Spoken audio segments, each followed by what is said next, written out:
Now to the latest on the coronavirus. Ohio reported 19,750 new cases in the past 24 hours, and our hospitalizations just shy of 600, both once again above the 21-day average.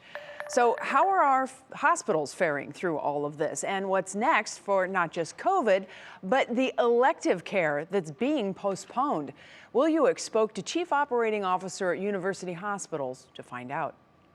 We are very hopeful that we may be at our peak. It's a little too early to say, and I think the next few days will really be very telling in that case. University Hospital says the rate of hospitalized COVID patients has somewhat plateaued, with little variation over the past 7 to 10 days.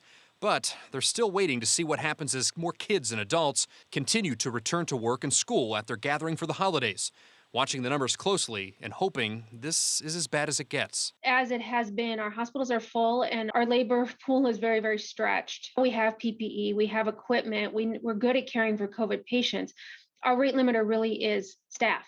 Dr. Strosaker says the worker shortage continues to plague hospitals, but adding to it, many caregivers are contracting COVID themselves. We've seen a lot of employee illness with Omicron, more than we've seen at any other time during the pandemic. She says if things do get worse, the staffing issue would make things like pop-up hospitals very difficult to operate, even with the assistance by the National Guard, with about 300 guardsmen in Cuyahoga County hospitals as of today. However, even if this is the peak for COVID in Greater Cleveland and hospitalizations start to drop, Dr. Strosaker says it won't be getting much easier for caregivers anytime soon. We are also, making plans because we know that our community has deferred some care over the last month or so as some of our surgical procedures have been delayed. Our staff is not going to get a break, whether we're at the peak and heading down or whether we're going to continue to go up, because we continue to have a large community to care for.